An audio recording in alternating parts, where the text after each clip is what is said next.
Welcome back to Most Clicked. Every Monday, 9 a.m, we are here bringing you the latest in HE digital marketing news. And in fact, what we are actually doing is bringing you the most clicked item from the Education Marketer newsletter. I'm joined, as always, by good friends Kyle Campbell and Matt Lees. Kyle, what's this week's big story? Big surprise, it's TikTok related. Yeah, well, it's the channel at the moment, isn't it? God knows what will replace it. Maybe we'll hope it's still around. I'm sure we will be.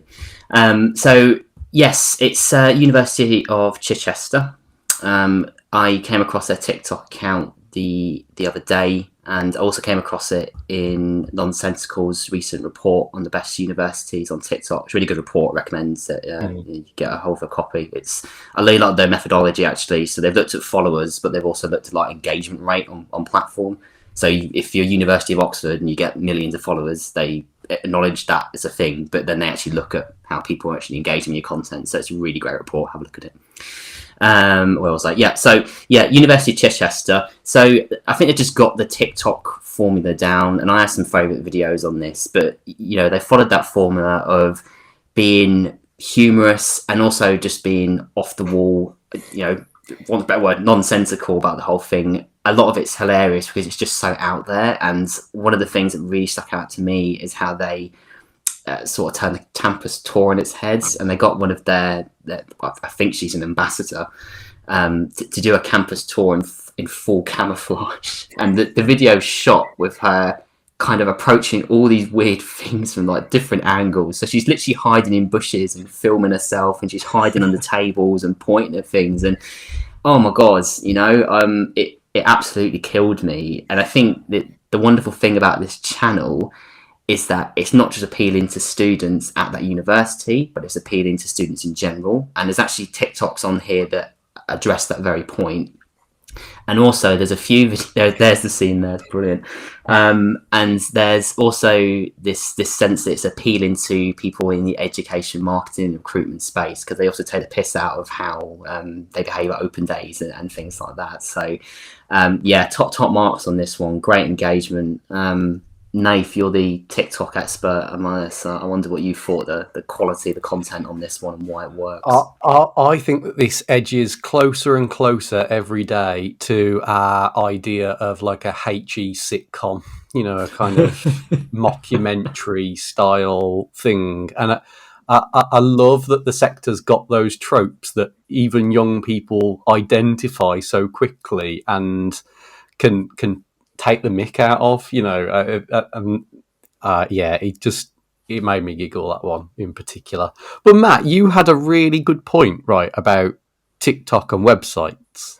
Yeah, and it kind of came to me whilst I was looking at Nonsensical's report, and they early on in the report they talk about how students can gather factual information from the website. So if your TikTok account is selling more of the experience and showing almost the behind the scenes bits, which I think Chichester's does really well. But it made me think, a few years ago, we started to talk about social validation and how information published by the institution is only part of it, and actually validating that with real social experience of the students is a really powerful thing to do. But I've not seen any examples where universities are using some of that content that's proving really popular on TikTok in their main website. And I wondered whether that's something that is worth exploring, or whether they should be kind of kept strictly apart and should never meet, kind of thing.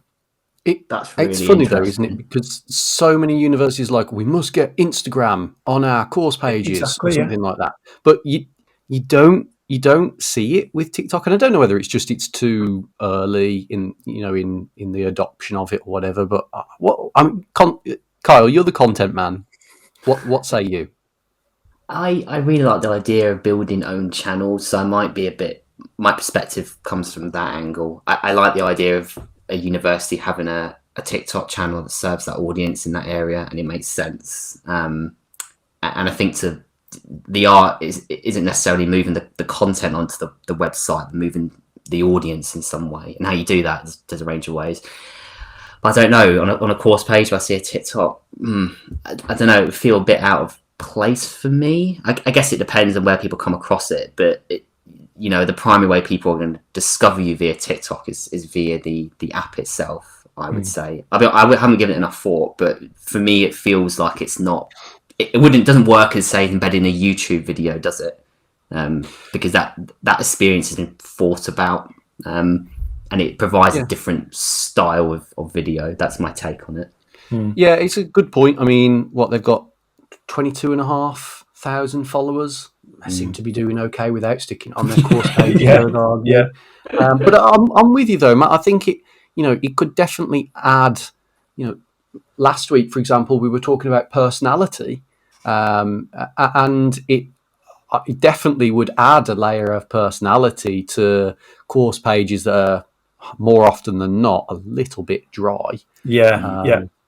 So I think it's a neat idea. It'd be interesting to see if anybody explores that further. Yeah, sure. Yeah, we have spoken about how course pages highlight student work in the past as well, haven't we? And that sort of mix up the content there. So yeah, I mean potentially, but you're right. I haven't seen anyone doing it, but that means that why not try it, see how it goes. I think you're right, and I think they'd have to be selective with the TikToks that they choose. I saw in Chichester's they had a campus dog with the kind of talking mouth thing going on as well. And, that doesn't necessarily feel on the same level as course, important course information. But if there's other bits out there that do help to provide that context and sell the wider experience, then maybe it's something to look at. There's always been that thing as well, I guess, about universities have their tone of voice, and then they kind of have their social media tone of voice. And I remember years and years ago, people talking about how they can be a bit more colloquial on Twitter or whatever.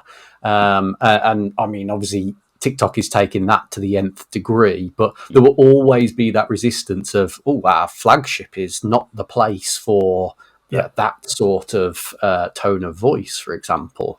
There's lots of things in the balance, but I think it's definitely a neat idea that I'd love to see more on. I mean, if anything, the Nonsensical report shows that the adoption of TikTok in universities, it's happening. There's other news, isn't there, at the moment as well, with kind of Facebook reporting its loss of users and things like that. It definitely feels like, in the same way that we've talked about the great resignation in kind of hybrid working terms, this feels like the great migration of users from different social platforms. And I think what we're seeing here is the emergence of a new dominant platform, and it's really exciting to see at the kind of beginning of that wave and see these emerging winners and see what's next. I think that probably a lot of awards this year might be covered in TikTok responses. Yeah, and your point about migration, I can't remember which report it was, but I definitely saw some statistics recently that showed engagement across social platforms. I think every platform is down, but TikTok was up like 1,000%. So it's not like people are losing engagement. It's just, you are right, it's shifting to different places. So there's always the engagement, and it just moves around. Definitely. I mean, anybody that's got that blasted app on their phone just knows that it's a time hole. An absolute time hole. I know we've spoken about it before. I think it surprises me how people engage with TikTok, because for me, when I started using it, it was almost a bit of mindless escapism. I wasn't there to do anything in particular other than watch people falling over and other funny things. But as it's gone on, you realise that people are starting to, the Nonsensical's report talked about how they youth audiences are researching institutions using the likes of TikTok, and it seems to have expanded into this other mode of engagement now. And I'll end on this. Last night I was on TikTok and watched a TikTok about TikTok. And in this TikTok about TikTok, it said that the scary thing with the algorithm is that other platforms have been about you choose what you want to see. But now TikTok is determining for you what it knows you want to see. So it's not about your choice. It just kind of and that's is terrifying. But it's a really interesting place for universities to start creating content at, is to know that people are in that mindset. They are going to be looking at universities. What is the content that you're going to be wanting to put in front of them? Because there's every chance that that's going to get served to them. So that's why I think it's such a fantastic marketing resource for universities right now. And that just about wraps things up for this week, I think. So thank you very much once again, Kyle and Matt. Been a pleasure. Remember, we are live every Monday at 9 a.m. If you've enjoyed today's show, please do consider liking and subscribing. For now, have a great week. See you soon.